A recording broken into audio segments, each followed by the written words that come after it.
What would you do if the man who called you invisible sent you a wedding invitation 2 weeks later? Ariadne Hart stood in her kitchen at midnight, holding a locket that glowed like a wound. She wasn't crying. She was done crying. She was making a decision. She was 28 years old and had spent most of those years being easy to overlook. The kind of woman who held doors open a beat too long, who said, "No, you go ahead," in coffee lines, even when she had been standing there first. Paralegal at a family law firm, good at her job, quiet at meetings, the kind of woman who stayed late without being asked and left without being noticed. Her colleagues liked her in the vague way people like furniture that never gets in the way. Her name had been misspelled on her office door for over a year. She had never once asked anyone to fix it. Julian Harrington had been the exception, or so she believed. A senator's son with a full calendar and a smile that photographed well. He proposed on a Tuesday with the ring box already open, like the question itself was a formality.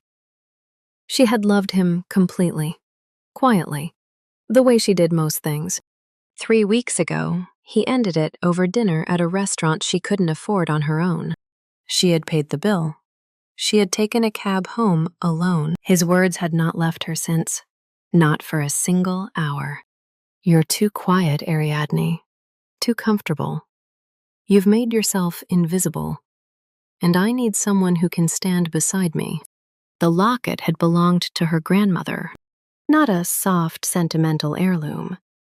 Her grandmother had pressed it into her hands 3 years ago with a grip that left no room for refusal, and only 2 words of explanation. For when. Not for safekeeping.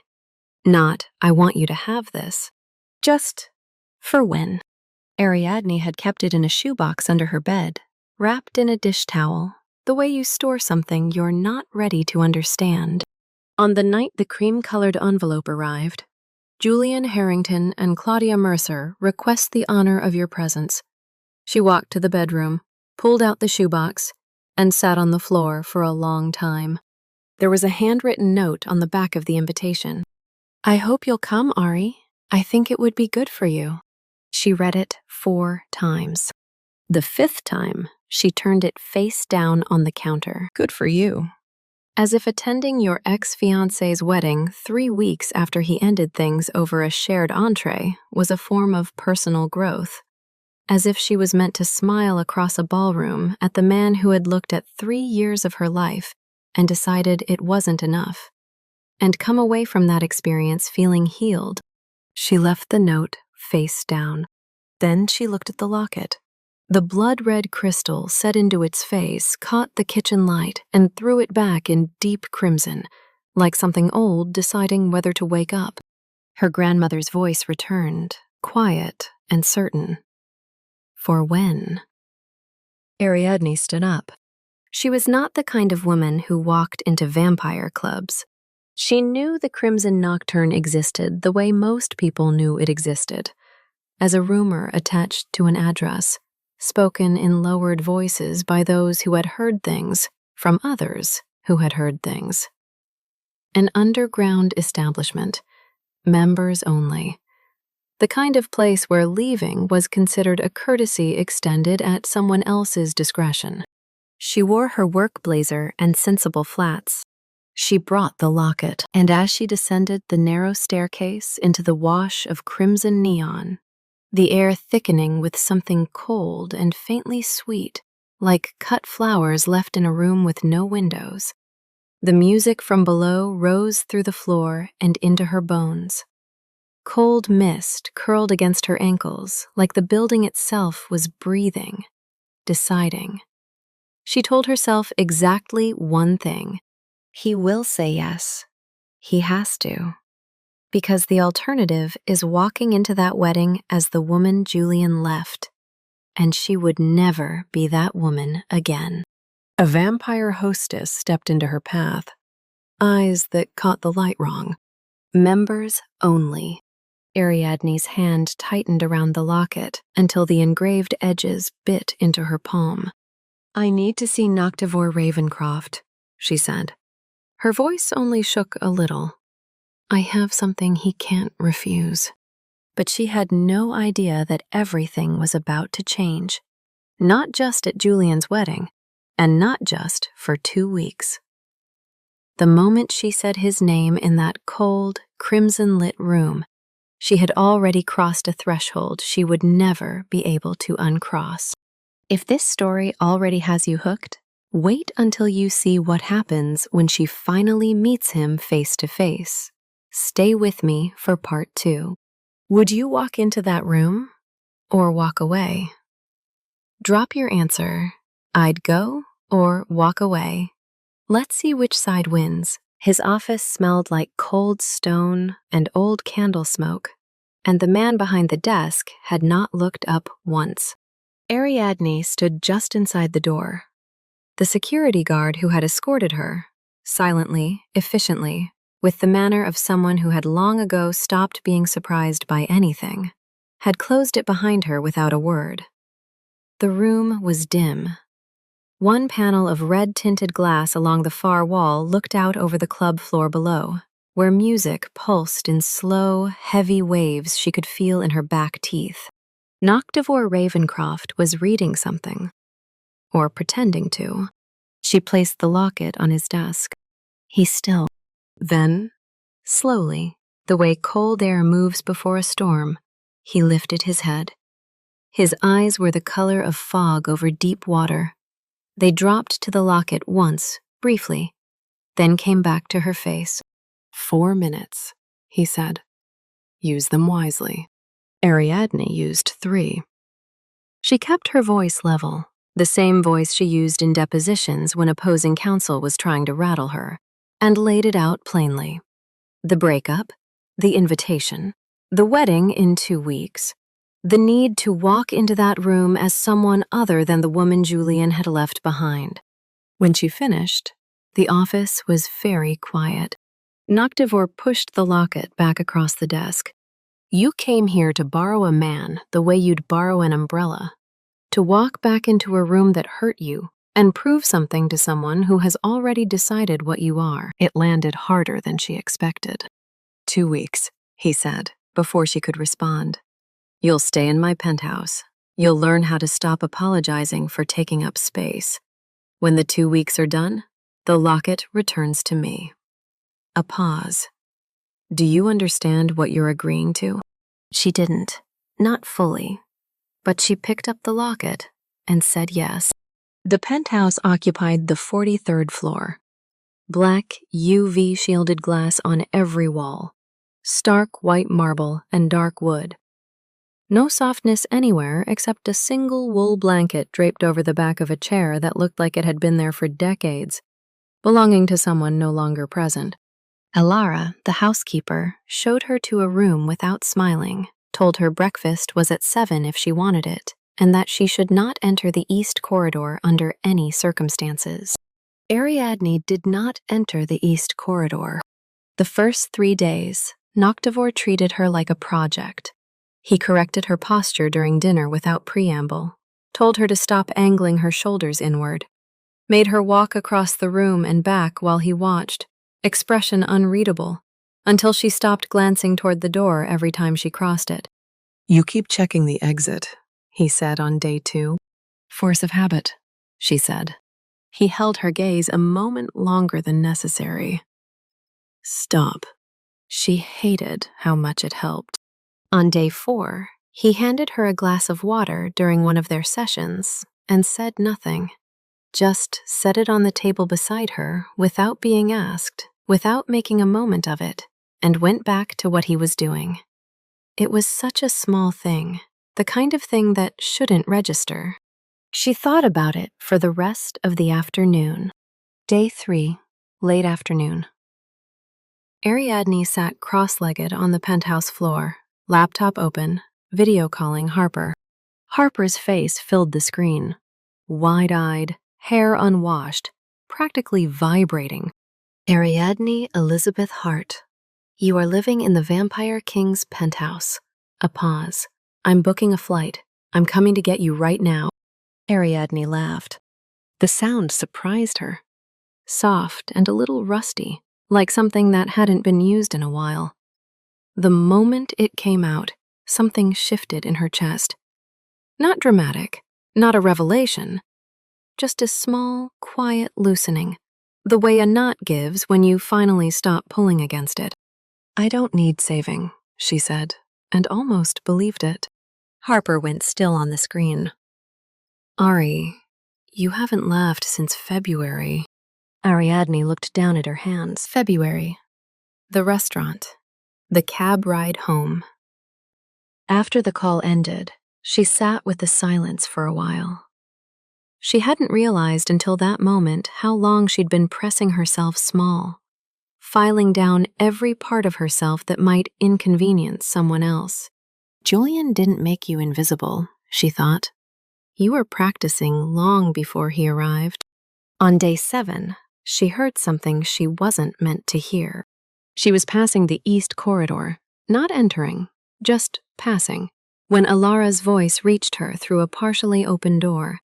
She resembles her, the same rare scent, the same way of standing in a room like she's not sure she's allowed to be there.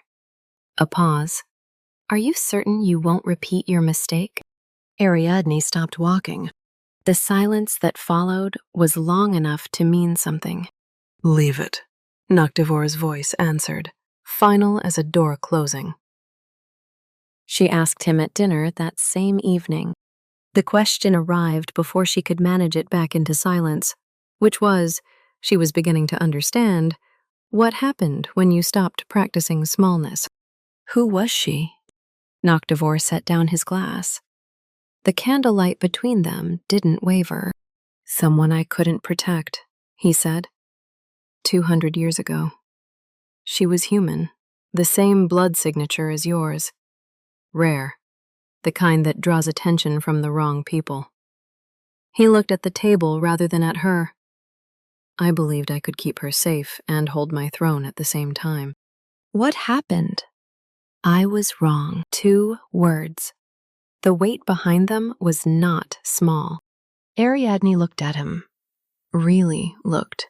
For the first time without the distraction of managing her own nerves.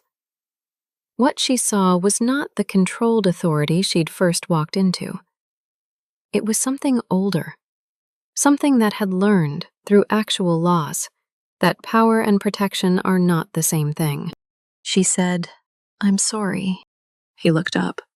Whatever he found in her face made something in his expression shift. Not warmth exactly, but proximity to it.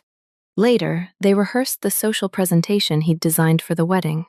How to hold his arm without stiffening. How to meet eyes without blinking. How to answer questions about how they met, with exactly the right ratio of ease to mystery. At one point, she stumbled. Not physically, but in the way she answered a practice question. Voice dropping at the end like she was asking permission for her own words. Noctivor stopped her with a single raised hand. Again, he said. This time, like you already know the answer. She said it again. Stronger. He gave a single, small nod, and somehow that was more encouraging than anything Julian had said to her in 3 years.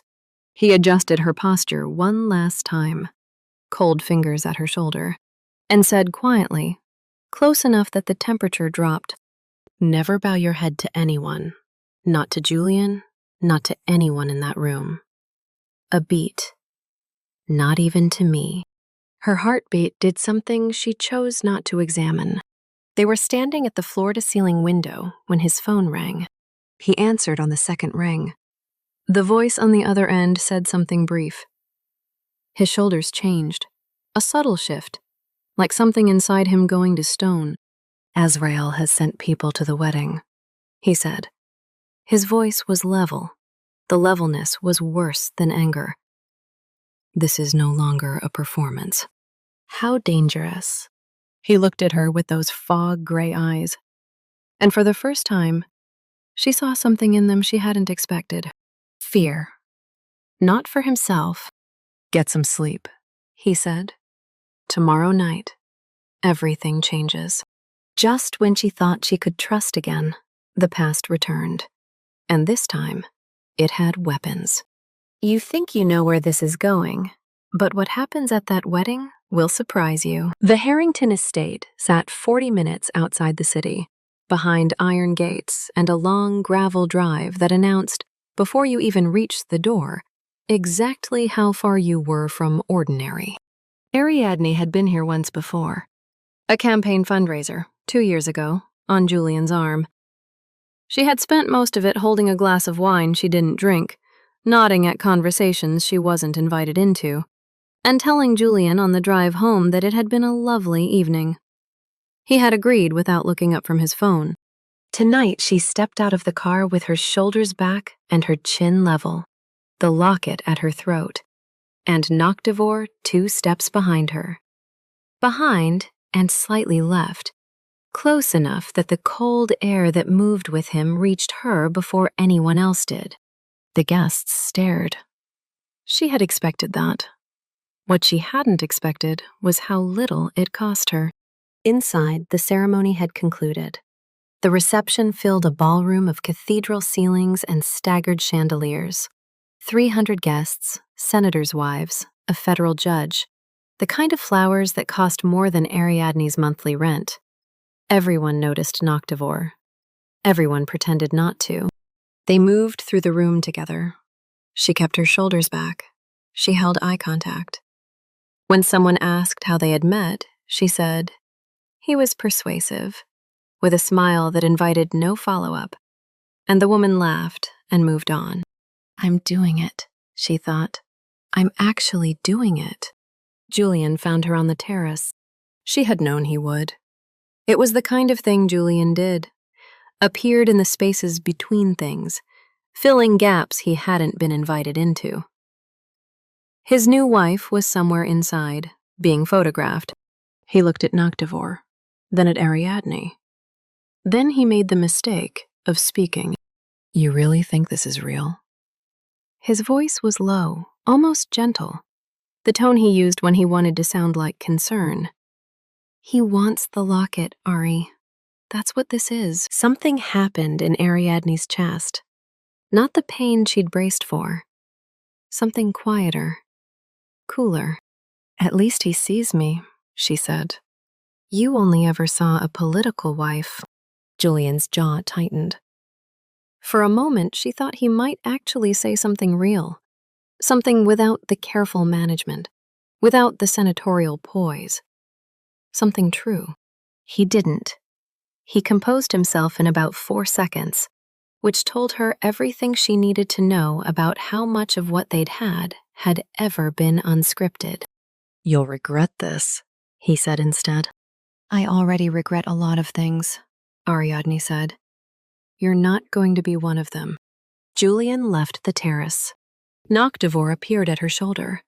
He had heard all of it. She knew that. He said nothing about it. He simply offered her his arm, and she took it, and they walked back through the ballroom together as if the terrace conversation had been a minor inconvenience, rather than the closing of something she had carried for 3 years. She was grateful he didn't make it into a moment. They left the reception early. The drive back was quiet, Ariadne watching the city lights multiply as they came down from the hills. Noctivore beside her, one hand resting on his knee. The space between them felt different from the space that had existed 2 weeks ago. Smaller, warmer at the edges. The kind of closeness that moves in without announcing itself. Back at the penthouse, Elara had gone to bed. The rooms held their deep, stored quiet. Ariadne set the locket on the kitchen counter and looked at it.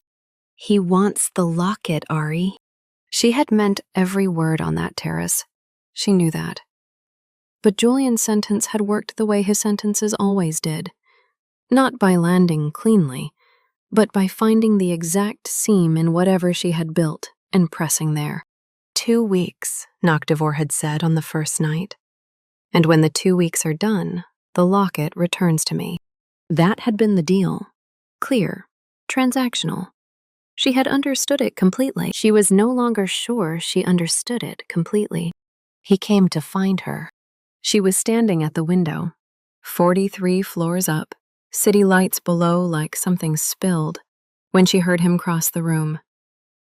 He stopped close enough that she felt the temperature drop at her back. "You were remarkable tonight," he said. She almost deflected, almost thanked him in that old reflex way, small voice, shoulders inward. Instead, she held still and let the words settle. "I know," she said. She heard something shift in him at that. He moved, and she turned, and for a moment, they were close enough that she could see what she had catalogued over 2 weeks. The particular gray of his eyes, the way the mist in them deepened when he was deciding something. The faint line at the corner of his mouth that wasn't quite a scar and wasn't quite a memory. This close, he smelled like cold air and sandalwood.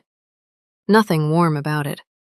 And yet she had stopped finding it unsettling somewhere around day 4, which was itself unsettling. His hand came up, cold fingers, careful, at her cheek. She knew what was about to happen. She also knew, in the same breath, that she was frightened. Not of him, of the version of herself that would exist on the other side of this moment. The woman who had walked into a vampires club in Sensible Flats to prove something to an ex-fiancé, and, somewhere along the way, had stopped proving anything to anyone except herself. This is real, she thought, and real things can be taken away. His thumb traced her cheekbone. Ariadne, the way he said her name.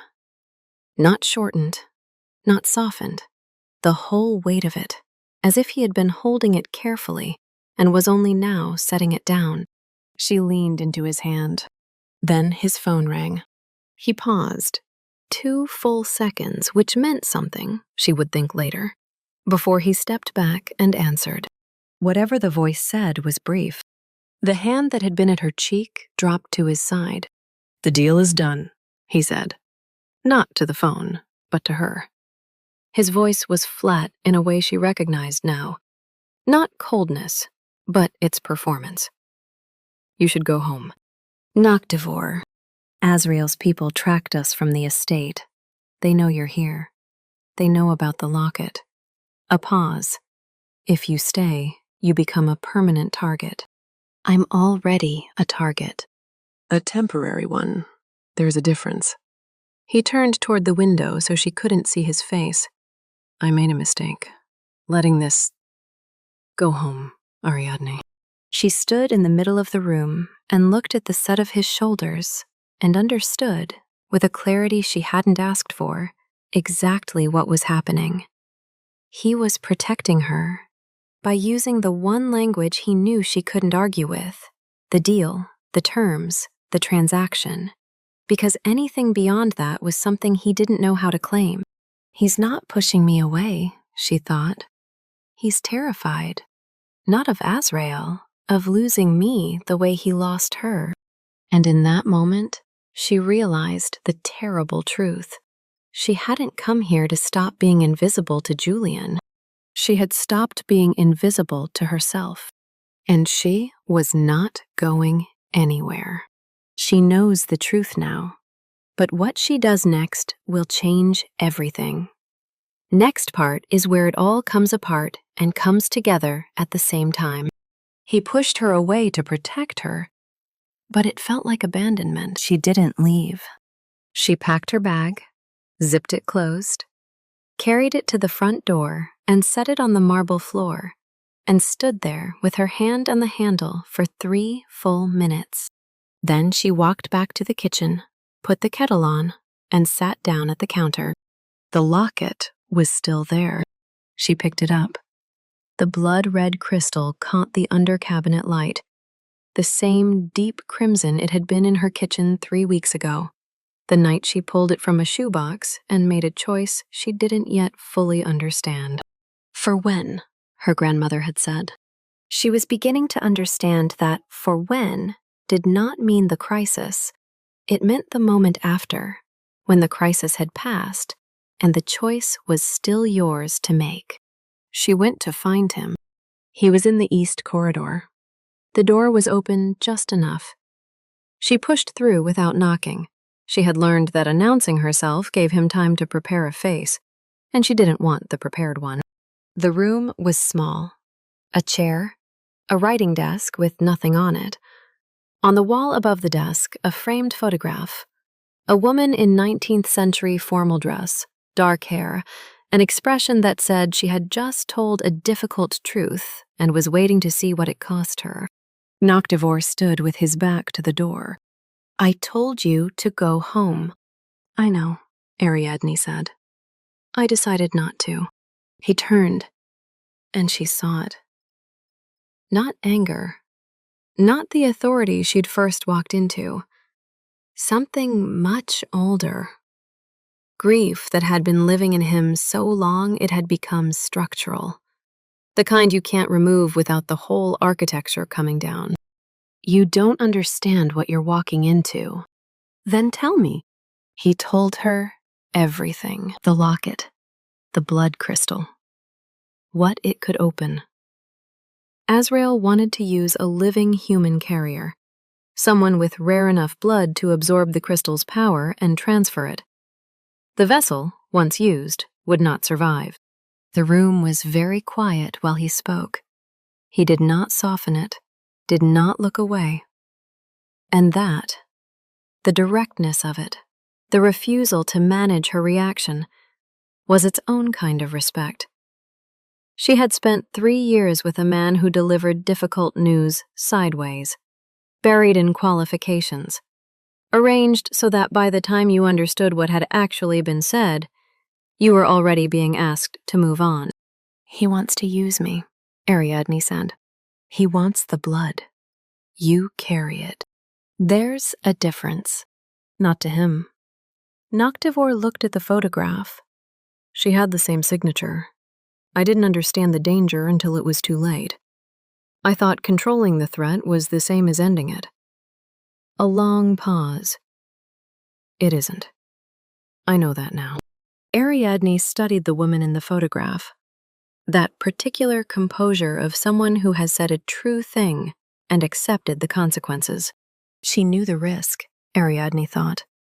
And she stayed anyway. She set the locket on the desk between them. "I'm not her," she said. "I'm not a second chance at something you lost.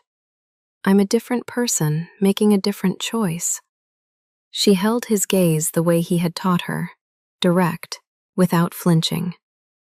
"I'm staying, not because I don't understand the danger, because leaving feels like going back to who I was before I walked into your office. And I won't do that." His phone buzzed on the desk. Neither of them looked at it. Then Damien's voice came through the door, clipped and low. "Perimeter breach, ground floor. 6 confirmed." The room changed. Noctivore moved toward the desk, and for a moment she thought he was going to reach for the locket and tell her to leave one more time. His hand hovered over it. She got there first. "Elara gave me something before the wedding," Ariadne said. "A vial. She said I might need it." She had no right. She had every right. Her voice was steadier than she expected. "She's watched you carry this alone for 200 years. So have you." She drank the vial. Diluted crystal blood, bitter at the back of the throat, cold going down like winter water. The world sharpened at its edges. Not painfully. The way a photograph resolves when you finally hold it at the right distance. The corridor, the stairwell. 6 of Azrael's people, moving with the efficiency of those who had done this before. Noctivore moved through the fight the way tidal forces operate, not visible until you were already inside them. Ariadne stayed close. She had been told to hold back. She did not hold back. The shot came from the wrong angle, silver-tipped, aimed at the base of his neck while his attention was pulled elsewhere. She had 3 seconds and no room for hesitation. Elbow. Precise. exactly the way Vesper had drilled her in sessions she'd assumed were optional. The shot went wide. Noctivore turned. Across the length of the corridor, his eyes found hers, and something passed between them that needed no words. She had been there when it mattered. She had not flinched. "You're not invisible," she thought. Not to him. Not anymore. Not to herself. Then Azrael stepped from the shadows at the far end, unhurried, wearing the patience of a man who had been waiting a very long time. "She brought the crystal straight to me," he said. "I didn't even have to ask." Noctivore pulled her behind him in one motion. And then, in the middle of all of it, the smoke and the chaos and the sound of breaking glass from somewhere below, he turned and kissed her. Not carefully, with the full weight of 427 years of someone who had stopped expecting to have anything left to lose and had just been proven wrong. He pulled back, forehead against hers, voice low. "You are the reason," he said, "that I don't want immortality anymore." Behind them, the warehouse windows blew outward. For the first time in years, in decades, in centuries, if she were the one counting, she knew exactly what she had to do. The explosion isn't the end. What comes next is something neither of them expected. The warehouse settled into silence the way old buildings do after violence. Not peacefully, but with the exhaustion of something that has held its breath too long. Azrael was gone, wounded and bound by terms Noctivore had laid out in the hour after the fighting stopped. Terms precise enough to hold, fragile enough to require watching. Damien handled the logistics. Vesper handled the perimeter. By the time the sky began to pale at its edges, it was over. Not finished, but over in the way that matters most when you are tired and hurt and still standing. Ariadne had a silver graze along her left forearm. Elara wrapped it back at the penthouse with quiet efficiency and said, without warmth but with something close to it, that she had done well. From Elara, Ariadne was learning. That was a great deal. Later, alone in the kitchen, while the penthouse settled back into its usual cold quiet, Ariadne made 2 cups of tea without thinking about it, set one on the counter, pushed it slightly toward the chair where Noctivore sometimes sat. He came in 20 minutes later and drank it without comment. She decided that counted as something. She found Noctivore on the penthouse roof just before dawn. The access door had always been locked. It was not locked now. She climbed the last flight and pushed out into the pre-dawn air. He was standing at the far edge of the parapet, looking east, hands at his sides. She crossed the roof and stood beside him. Neither of them spoke for a while. The city below held that particular stillness that exists for about 20 minutes before it wakes. Orange at the horizon, the bridges still lit. Early traffic moving like something tentative finding its direction. "Azrael will test the agreement," he said eventually. "Probably," she said. "Damien is capable of managing the operations.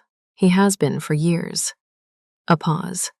"I was the one who needed it to be me." "You thought if you stayed in the center of everything, nothing could get past you." "Yes.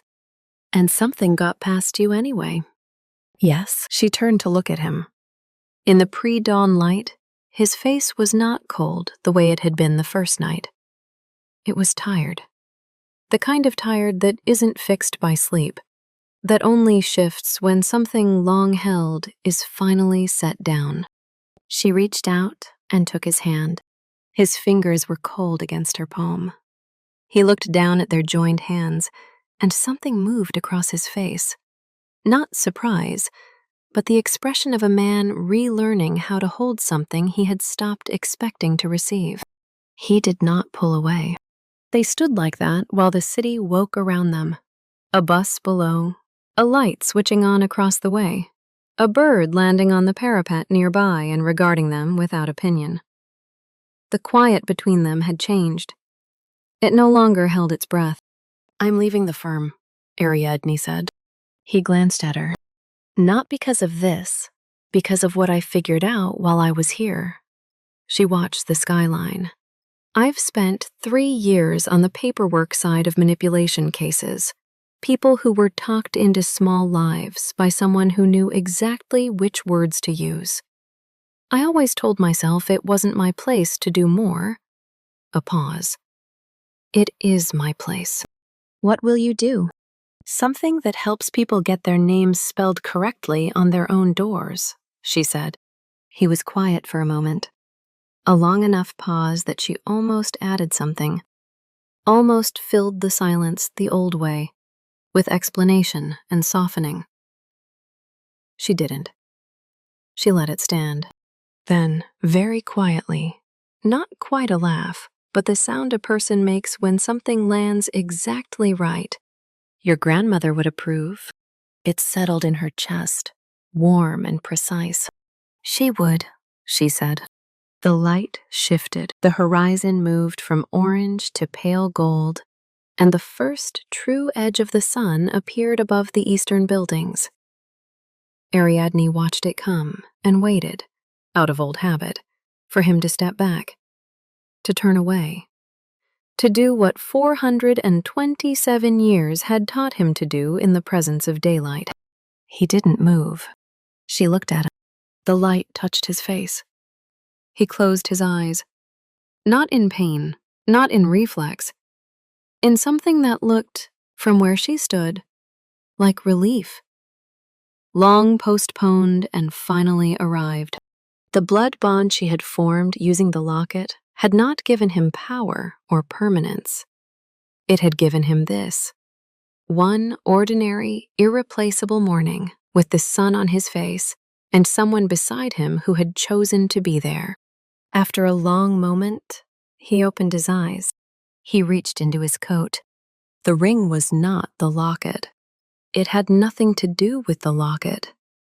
White gold, a single pale stone that caught the morning light without trying to hold it. He did not kneel. He was not that kind of man, and she did not need that kind of gesture. He held the ring out to her. "I would give up the crown," he said. "Everything that came before this, not as a sacrifice." His voice was steady, "as a preference." She looked at him.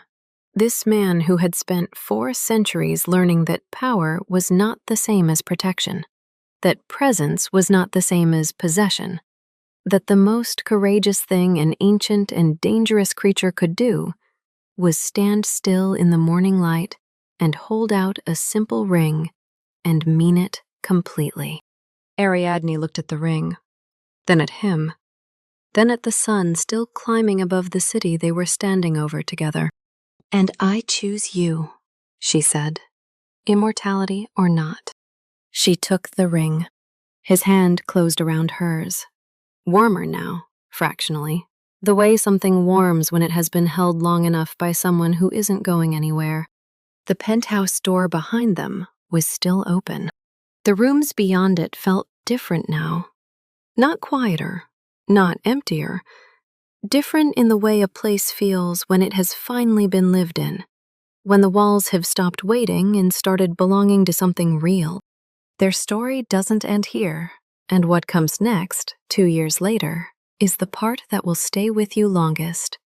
Don't leave. 3 months later, Ariadne walked into a community center on the east side of the city wearing a new blazer, navy, with pockets that actually worked, and set a handmade sign on the folding table at the front of the room. Heart Resource Center, Manipulation Recovery and Legal Advocacy. The first person through the door was a woman in her early 60s who had driven 40 minutes and brought a manila folder she'd been keeping in her car for 2 years, not knowing where to take it. Ariadne made her a cup of coffee. She pulled up a chair at the same level as the woman's chair. She did not check her phone. She did not glance at the clock. She had learned, in the months since everything changed, that the most important thing you can offer someone who has spent years being made to feel small is not advice, It is simply this: to sit still across from them, without rushing, and mean it. The center was small, 3 rooms, donated furniture, a front window that let in good afternoon light. Noctivore had offered to fund something larger. Ariadne had accepted the lease and the coffee machine and told him the rest would come when it was ready. He understood immediately. She had discovered he was quite good at understanding the difference between help and rescue, once someone explained it to him directly. Alara began appearing on Wednesday afternoons without being asked. On the 3rd Wednesday, she reorganized the entire filing system and said nothing about it. Ariadne chose to interpret this as the highest possible endorsement. Harper called every Sunday at noon and provided extensive commentary on everything.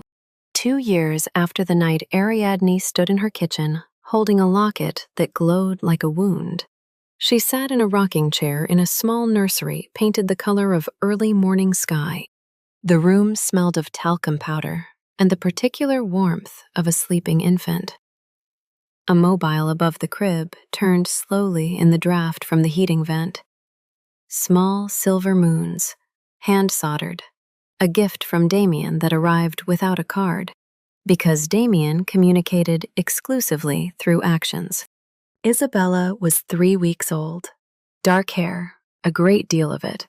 Eyes still working out what color they intended to be, shifting between gray and green depending on the light, and, apparently, what she was currently considering, which, based on all available evidence, was primarily the philosophical implications of ceiling fans. She was asleep now, one small fist pressed to her cheek. Her breathing was the steady, untroubled kind that only very new people and very old cats manage. The breathing of someone who has not yet learned to hold tension in her body. Ariadne sat in the rocker with the locket in her hand, not wearing it, just holding it, the way you hold something that has done its work and earned its rest. The blood-red crystal was quieter now, still crimson at its center, but no longer with that living, decided quality. Something had been used, and something had been given, and the weight of it had changed. She heard Noctivore in the doorway. He had a habit, she had noticed, of arriving quietly and then waiting to see if he was needed, a behavior she suspected was older than he acknowledged, learned across centuries of understanding that the most dangerous thing a powerful person can do is enter a room as though it already belongs to them. "She's asleep," Ariadne said softly. "I know." He crossed to the crib and stood beside it. In the low nursery light, looking down at the small, sleeping person he had not known how to want until she arrived, he looked like a man who had only recently, and very carefully, begun to understand what the word home actually weighs. Isabella's fist opened in her sleep. He reached in and let her fingers close around one of his, the way you do when something is new, and you are 429 years old and still learning that careful and gentle are not the same thing as weak. "Daddy," Ariadne murmured, trying the word aloud for the first time, half to herself. He looked up. "Is that strange?" she asked. He considered it the way he considered most things she said. Seriously, without rushing. "No," he said. "It sounds like something I would like to learn to be." He looked back down at Isabella. The baby's fingers tightened slightly around his, the involuntary grip of someone who does not yet know the difference between holding on and being held, who simply reaches and trusts that something will be there. Ariadne watched him watch their daughter and thought, 429 years, and this is what undoes him. Not a war, not a throne. 11 pounds of sleeping human who grabbed his finger. She did not say that out loud. Some things were better kept warm and private, like good bread or old grief finally softened into something bearable. She set the locket in the small cedar box on the shelf, the same shelf where, in a few years, There would be picture books and a stuffed rabbit, and the particular accumulation of small objects a child gathers without knowing she is building a life. For when, her grandmother had said, she finally understood. Not for the moment of crisis, for the ordinary morning after, for the rocking chair and the sleeping baby, and the man in the doorway learning what it means to have somewhere to come back to. For when you stop performing smallness and start building something true. And she finally understood that the story had never really been about a locket, or a vampire king, or an ex-fiance's wedding. It had been about a woman who spent years folding herself down to a manageable size, and one night, tired and out of options, chose to take up space instead. Everything else followed from that single decision. This story reminds us that invisibility is something we often practice on ourselves, long before anyone asks us to. If you have spent years saying, "I'm fine," in a voice that meant something else entirely, try this. Next Sunday morning, before anyone else is awake, sit at your kitchen table with your actual good coffee, not the instant kind, and write down 3 things you stopped doing because someone once made you feel they were too much. Not to share, just to remember they existed. And if there is a woman in your life who always takes the smallest piece, always defers, always says, "Whatever you'd like," pull a chair up close to hers this week. Not to fix anything, just to ask what she actually thinks, and then go quiet and wait for the real answer. That kind of attention is rarer than people realize. It is also, as it turns out, the thing that changes everything. Every one of us has had a night when we stood somewhere, holding something we weren't sure what to do with. What were you holding? You don't have to share the whole story. 2 or 3 words is enough. I'll read every one. A real person poured sweat, tears, and sleepless nights into building this vampire world.